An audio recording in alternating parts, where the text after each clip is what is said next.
सलाह दे दीजिएगा कि मैं क्या करूं, नहीं क्या करूं मैं।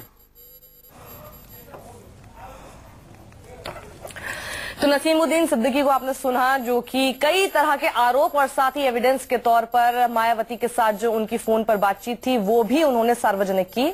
और इस वक्त हम रुक करना चाहेंगे हमारे शो 5 की पंचायत का। 3 तलाक पर देश की सबसे बड़ी अदालत में सुनवाई शुरू हो चुकी है। सुप्रीम कोर्ट में सरकार, मुस्लिम पर्सनल लॉ बोर्ड और याचिकाकर्ता महिलाओं की दलील सुनी जा रही है। मुस्लिम पर्सनल लॉ बोर्ड के वकील की दलील है कि 3 तलाक इस्लाम में दिया गया उनका अधिकार है और इसमें कोर्ट को दखल नहीं देना चाहिए। और वहीं याचिकाकर्ता ने कहा कि 3 तलाक इस्लाम का हिस्सा ही नहीं है। वहीं सरकार भी 3 तलाक को मुस्लिम महिलाओं के मौलिक अधिकारों का हनन बता रही है। 5 की पंचायत में हम यही सवाल पूछ रहे हैं कि क्या 3 तलाक इस्लाम के खिलाफ है। और सबसे बड़ी अदालत में अल्लाह का कानून वर्सेस मुल्ला का कानून। आपको अपने पैनल से मिलवा दें हम, लेकिन उससे पहले आपको दिखाते हैं कि आज कोर्ट में क्या हुआ। ये भी हम आपको लगातार वो सारी डिटेल्स भी दे रहे हैं टेलीविजन स्क्रीन पर। हमारे साथ इस वक्त मुफ्ती मौलाना नदीमुद्दीन हैं, जो कि प्रेसिडेंट है उलमा काउंसिल के। साथ ही हमारे साथ हाजिक खान है, जो कि जनरल सेक्रेटरी हैं इमाम काउंसिल के। ताहिरा हसन है, national vice president all India progressive women's association की। मौलाना साजिद रशीदी साहब, जो कि ऑल इंडिया इमाम एसोसिएशन से, और साथ ही रेखा अग्रवाल, जो कि एडवोकेट हैं। तो तमाम तरह के पक्ष हमारे साथ इस वक्त मौजूद हैं। तो सबसे पहले मैं पूछना चाहती हूँ मुफ्ती मौलाना नदीमुद्दीन साहब आपसे, क्या 3 तलाक इस्लाम के खिलाफ है और क्यों? देखिए, 3 तलाक 1 सिटिंग ये इस्लाम में नाजायज है, कभी भी नहीं है। सवाल ये है कि सुप्रीम कोर्ट में हेयरिंग हो रही, मुस्लिम पर्सनल लॉ बोर्ड और सरकार अपना अपना पक्ष रख रहे हैं। मुस्लिम पर्सनल लॉ बोर्ड कह रही कि 3 तलाक कोई देगा होगा मगर अपराध है। अगर अपराध है तो आप गले क्यों लगा रहे उस अपराध को या अपराधी को। देखिए, 3 तलाक बिल्कुल एक साथ देना नाजायज है। अब सवाल है कि अगर सुप्रीम कोर्ट बैन भी लगा दे तो इससे क्या फर्क पड़ता है। देखिए, निर्भया एक्ट है, डोरी एक्ट है, डोमेस्टिक वायलेंस एक्ट है, ये कुछ फर्क पड़ने वाला नहीं है। इस्लामी शरीयत के हिसाब से अगर मियाँ बीवी दोनों के अंदर इख्तलाफ है तो बीवी से और शौहर से दोनों एक आदमी को तय किया जाए। वो जरा बात की बात है। ताहिरा हसन, मेरी बात नहीं पड़ेगा तो क्या कोई पहल भी ना की जाए, क्योंकि ज्यादा समय नहीं है, सबके रिएक्शन लेने। ताहिरा हसन, अगर कोई फर्क ही नहीं पड़ेगा तो क्या उस पर पहल भी नहीं करनी चाहिए? नहीं, पहल करनी चाहिए। ताहिरा हसन, सुनिए मेरी बात, सुनिए। ताहिरा हसन, ज्यादा समय नहीं है, तलाक पर बैन नहीं पड़ेगा। इतनी ज्यादा महिलाएं, आधी जमीन की जो मुसलमान महिलाएं हैं हमारी, वो प्रताड़ित हो रही हैं मौलाना साहब। उनको 3 तलाक इन 1 गो में दे दिया जाता है और अबेंडेंट कर दिया जाता है 1 मिनट में। अभी तो आज मैं एक चैनल पे बैठी थी, वहां बताया कि उन्होंने एक पर्चे में लिख के एक खत के तौर पे घर में फेंक दिया, जो उस महिला ने, उस खातून ने पढ़ा भी नहीं उसको। वो गलत है, वो गलत है। देखिए, सुनिए, इंटरनेट पे तलाक देना या ईमेल से तलाक देना, फोन पर तलाक देना, क्या पहल भी नहीं होगी ये सोचते हुए कि आगे क्या होगा, कई सारे कानून बने हुए होगा, क्या हो रहा है, तो क्या पहल भी ना की जाए? उसको बाइकॉट किया जाएगा। लेकिन आप नहीं रहे, पहल करनी चाहिए। पहल इसलिए कि महिलाओं का मसला हल करने के लिए इस्लाम से ज्यादा किसी ने प्रोटेक्शन में महिला का नहीं किया। तलाक एक ऐसा मसला है जो मियाँ बीवी के बीच में ना इत्तफाकी होती है, उस पर तलाक होती है। और तलाक का एक मसला है, उसका प्रोसीजर है, उस प्रोसीजर को कोई फॉलो नहीं करता। ना तलाक देने वाला जानता, ना तलाक लेने वाली जानती। लेने वाली औरत ये नहीं जानती कि मर्द के क्या हकूक हैं और मर्द औरत के हकूक।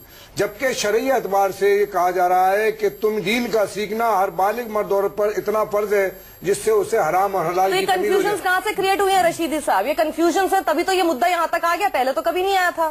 नहीं, कंफ्यूजन जो है, देखिए, 3 तलाक 1 गो के आप इस्लाम को ताहिरा जी एक मिनट, ताहिरा जी एक मिनट, ह्यूमन रूप में दिखा रहे हैं, ऐसा तो नहीं हो सकता। ताहिरा जी एक मिनट, ताहिरा जी एक मिनट, तो नहीं हो सकता। अरे 1 मिनट सुन लीजिए। देखिए, कंफ्यूजन कहाँ है? कंफ्यूजन यहाँ है कि मैं अपने आप को बड़ा समझ रहा हूँ और आप अपने आप को बड़ा समझ रहे हैं। मैं कहता हूँ मैं सबसे ज्यादा जानता हूँ, आप कहते हैं मैं सबसे ज्यादा जानता हूँ। कुरान ने जो तलाक का प्रोसीजर बताया है 3 महीने का, असल प्रोसीजर तो वही है। अगर कोई एक सिटिंग में तलाक देता है तो वो नाजायज है, बिदअत है, इसमें कोई शक नहीं है। और हजरत उमर के जमाने में उस पर 40 कोड़े भी बाकायदा मुकर्रर थे। तो तलाक बिदअत पर ही तो सुनवाई कर रहे हैं। बिल्कुल बिल्कुल, लेकिन कोर्ट ने जो कुछ कहा है वो भी सुनने का और जानने का हिस्सा है। कोर्ट ने ये कहा है इस पर कि अगर तलाक वाकई इस्लाम का हिस्सा है तो हम इसमें दखलंदाजी नहीं करेंगे। अब ये मुस्लिम पर्सनल बोर्ड का मामला है कि वो उसको कैसे डिसाइड कौन करेगा? नहीं, कुरान करेगा, हदीस करेगी, उसको बाकायदा कोड किया जाएगा। कुरान को इंटरप्रेट करने वाले जो लोग हैं वो लोग तो पहले से ही इस कुरान करेगा। नहीं, कुरान करेगा। कुरान में 3 तलाक का प्रावधान है। 3 तलाक का जिक्र है। आप खुद ही कह रहे कंफ्यूजन किया जा रहा है, कोई अपने को बड़ा समझ रहा है, कोई बिल्कुल। अब ताहिरा जी अपने आप को सबसे बड़ा मौलवी समझती हैं। ताहिरा जी अपने आप को सबसे बड़ा मौलवी समझती हैं, जबकि मैं समझता हूँ कि इन्होंने कहीं किसी मदरसे या कुरान कहीं पढ़ा नहीं होगा। नहीं, मैंने तो 8 साल पढ़ा है, हर आदमी तो मैंने 8 साल कुरान को सीखा है, हदीस को सीखा है। इन्होंने मैं समझता हूँ 8 महीने भी नहीं पढ़ा होगा। अगर कुरान को अगर तर्जमा पढ़ने से कोई मौलवी बन जाता, कुरान को अगर कोई तर्जमा पढ़ने से मौलवी बन जाता तो हजारों लाखों मौलवी होते हैं। चला गया है ये तर्जुमा पढ़ते हैं क्योंकि उस जमाने में हम समझते हैं। ये संविधान के हिसाब से सब कुछ चलता है। सुप्रीम कोर्ट अपने कि जनाब क्या है इसमें, क्या लिखा है? आपने 47,000 साइन कराए, मुस्लिम पर्सनल बोर्ड ने 3 करोड़ साइन कराए फेवर में। आपको तो पहले ही जवाब मिल गया। कौन है वो 3 करोड़ आपको तो पहले ही जवाब मिल गया। शक्ल क्यों नहीं नजर आती? मुसलमान जो है इसको हटाना नहीं चाहता। 3 तलाक के मुखालफत में मुसलमान नहीं है। आपको तो पहले ही जवाब मिल गया इसका, और कोर्ट भी इंशाल्लाह उसी पर फैसला देगा। अरे जो इसको इसके खिलाफ है वो तो चेहरे भी नजर आ रहे हैं। कहाँ है? क्यों गिने चुने ना 3.5 करोड़ का एक चेहरा कहाँ है? समर्थन वाले लोग चाहता हूँ। चलिए ठीक है, मामला कोर्ट में चला गया है। अब जरा रेखा अग्रवाल जी भी बता दें क्या इंटरप्रिटेशन। देखिए, मुद्दा आंकड़ों का नहीं है कि कितने लाख लोगों ने, कितने हजार लोगों ने उसके फेवर में किया या उसके खिलाफ किया। मुद्दा ये है कि भारत में अगर हम भारत के नागरिक हैं, आवाज उठेगी। कृपया करके मुझे बोलने दीजिए, ताहिरा जी मुझे प्लीज बोलने दीजिए। अगर हम भारत के नागरिक हैं और अपने आप को इस बात को हम कबूल करते हैं कि भारत के नागरिक हैं, तो इस बात का हमारे जो देश का कानून है उसको भी हमको मानना पड़ेगा।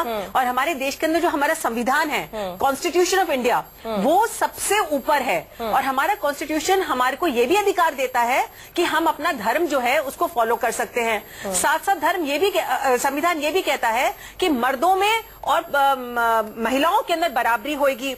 और यहाँ तक हमारा संविधान ये भी कहता है, एक मिनट प्लीज, मैंने आपको इंटरप्ट नहीं किया ना, आप प्लीज देखिए, ये कोई डिबेट नहीं है। अगर आप मेरे को आप मुझे प्लीज बोलने दीजिए। संविधान ने आजादी रशीदी कहूंगी, रशीदी साहब जब भी आप आर्टिकल का हवाला देते हैं ना, मुझे क्यों नहीं बोलने देते हैं? 14 पर बात, अरे आप मुझे बोलने दीजिए ना। आप देखिए, मैंने आपको इंटरप्ट नहीं किया, मुझे बोलने दीजिए। आप पूरे संविधान बोलने दीजिए, पढ़ के बैठे ऐसा करके मैं चली जाती आई हुई है। नहीं, आप एक मिनट, क्योंकि वो राइट तो बोलने दीजिए ना, तो आप क्या राइट है? फंडामेंटल राइट है। आप राइट करिए ना। मुझे लगता है कि रशीदी साहब को नहीं है क्या? मुझे लगता है कि रशीदी साहब को सारा है ना कुरान का भी ज्ञान है और कानून का भी ज्ञान है। फिर आप ना प्लीज आप अपने दायरे में रहिए ना, आप अपने दायरे में रहिए, मुझे बोलने दीजिए। मुझे कानूनी, अगर मुझे कानूनी स्तर पर बुलाएंगे तो मुझे बोलने दीजिए। अपने धर्म को देखें, उससे ज्यादा अधिकार अपने धर्म को, लोया का कोई धर्म थोड़ी है, कानून कानून इस्लाम पर क्यों बात करती हैं? अरे क्यों नहीं करेंगे? करेंगे, बिल्कुल करेंगे, बिल्कुल करेंगे। आपको क्या इतराज है? सिर्फ कानून पर बात करती है। आप कैसे पढ़ाई की नहीं पढ़ा? आप कैसे राशिदी बेगम को इस्लाम पर बात नहीं कर सकते? आप कैसे? आपको कैसे पता इन्होंने पढ़ाई कि नहीं पढ़ा? पहले आप कानून के बारे में बात करने, सुनिए मेरी बात, पहले आप ये बताइए, नहीं इन्होंने नहीं पढ़ा, आपको कैसे पता कि इन लोगों ने नहीं पढ़ा? पहले आप बताइए, क्योंकि आपको कैसे धर्म के ठेकेदार समझते हैं? कैसे पता? आप जैसे लोग, ठीक है, आप जैसे आपने संविधान पढ़ा है, औरत को खुला दिया, आपने संविधान पढ़ा है, कितना संविधान पढ़ा है? आपने पढ़ा संविधान? ऐसा है, पढ़ा है, ऐसा लगता है जानता नहीं, पढ़ा है।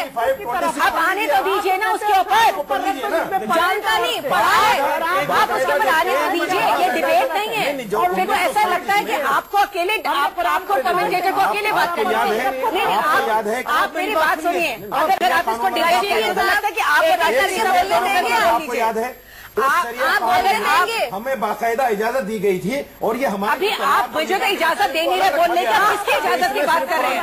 ये कहाँ देखिए वकील है, कम से कम इतनी तो तमीज है। अरे आप रही है। आप हम कह रहे हैं कि हमने आपको बदतमीज नहीं कहा, हमने कहा इतनी तमीज तो रखिए कि किसी को बोलने तो दीजिए, बोलने तो दीजिए, आप बोलने तो दीजिए। सर अब हमने एक सेकेंड आप 4 लोगों से पूछने के बाद आपके पास आई जो बना था उसमें बाकायदा आप ही ऐसा करिए कि हम सब चुप हो जाते हैं। बोलते रहिए, कानून को दखलंदाजी की इजाजत नहीं है, ये भी संविधान कहता है। मैडम ये सब ना सुप्रीम कोर्ट में नहीं चलेगा। चुप हो जाए तो यहाँ हो सकता है चल जाए, चुप हो जाए तो मैं बोलूंगी। मेरी बात सुनिए, देखिए अगर सारी डिबेट को यही मोनोपोलाइज करेंगे तो औरों का फायदा ही नहीं है। मुझे कोर्ट का तो वर्जन लेने दीजिए, आप चारों का वर्जन ले लिया, कोर्ट का वर्जन आता तो आप लोग उनसे बहस करने लगे। अब प्लीज 30 सेकंड मेरे पास है, बस आप प्लीज 30 सेकंड बोले। कानून ये कहता है कि भले हर नागरिक को अपना धर्म को फॉलो करने की इजाजत है, यहाँ के इस्लाम के भी जिन आर्टिकल्स की आप चर्चा कर रहे हैं, परंतु साथ साथ संविधान में यह भी अधिकार है कि कहीं पर भी अगर उन धर्म को फॉलो करने के अंदर किसी के साथ नाइंसाफ होता है तो सुप्रीम कोर्ट उसका मुआयना कर सकती है। और सुप्रीम कोर्ट वो ही कर रही है। सुप्रीम कोर्ट ने अभी अपना कहीं पर फैसला नहीं दिया है कि 3 तलाक सही है कि गलत है। सिर्फ अगर उस धर्म को फॉलो करने के अंदर किसी महिला के साथ, इस्लाम को फॉलो करते करते अगर किसी महिला के साथ नाइंसाफी होती है तो उसके बारे में सुप्रीम कोर्ट जो है इंक्वायरी करेगी, उसके बारे में इन्वेस्टिगेशन करेगी, चर्चा करेगी। आप कहीं उम्मीद रखती हैं कि मर्द आपके साथ इंसाफ करें, लेकिन आपने एक बार नहीं बोला कि जितनी महिलाएं पीड़ित हैं उनके शोहरों को भी बुलाया जाए। हो सकता है वही बेचारे पीड़ित हो। आप उसको भी बोलिए, क्या 100% गलत है? क्या 100% गलत है? मर्द ही गलत है, मैं शायरा बानो की वकालत नहीं कर रही हूँ, मैं शायरा बानो की क्या औरत गलत नहीं है उसके तलाक के मामले में? हो सकता है बोलना चाह रहे हैं, दिखा रहा हूँ मैडम कोर्ट जब ये कह रहा है कि जो आपके निकाह की मसला आया है और तलाक का मसला है, बिल्कुल, तो इस मसले को हल करने के लिए कोर्ट कह रहा है कि हम इसको देखेंगे, समझेंगे, उसके बाद करेंगे। तो हम कैसे डिसीजन देने वाले हो जाते हैं? पहले एक मिनट, नदीमुद्दीन साहब, सर ज्यादा समय नहीं है। नदीमुद्दीन साहब, देखिए, मुस्लिम फैसला बोर्ड ये मसले को हल नहीं कर सका, लोग अदालत को चले गए। देखिए, तिबल तलाक देना मौलिक अधिकारों का हनन है, और सबसे ज्यादा ये कि आप जिसको सजा दे रहे उसको मालूम ही नहीं कि उसका जुर्म क्या है। लिहाजा ये खतरनाक खेल है, तिबल तलाक पर बैन होना चाहिए। वो खुद कह रहे थे बैन होना चाहिए। ताहिरा जी जाते, अच्छा जो आपके हिसाब से ना कहे वो गलत कह रहे हैं। जो आपके हिसाब से ना कहे, रशीदी साहब प्लीज, देखिए होता है। रशीदी साहब प्लीज, बहुत हो गया, आप बहुत देर से बोल रहे हैं। अगली बार आपको अकेले बुला लेंगे हम। गलत नहीं, रशीदी साहब प्लीज, ठीक है, समय नहीं है मेरे पास। प्रॉब्लम यही है, इनके हिसाब से कोई ना बोले वो गलत बोल रहे हैं, जो इनके हिसाब का बोल दे वो सही है, और हर किसी से बहस करनी है। दूसरे ने कुरान नहीं पढ़ी, इन्होंने सब पढ़ा है, इन्होंने कानून भी पढ़ लिया, और यहाँ बैठे वकीलों ने कानून तक नहीं पढ़ा। इनके हिसाब से जो कुछ होगा वो शायद इस न्यूज चैनल की डिबेट में तो चल जाएगा, लेकिन सुप्रीम कोर्ट ये सब कुछ की सहमति कभी नहीं देगा। इतनी तेज आवाज और इतना जो बीच में आप टोक टोक के बोल रहे हैं, ये सब कुछ सुप्रीम कोर्ट में नहीं चल पाएगा, ये जरूर है। रोज रोज होगी सुनवाई और रोज रोज आएंगे फैसले। यहाँ रुकेंगे छोटे से ब्रेक के लिए। आप सभी का बहुत बहुत शुक्रिया हमारे साथ जुड़ने के लिए। ब्रेक के बाद भी बड़ी खबरें रहेंगी जारी। नमस्कार।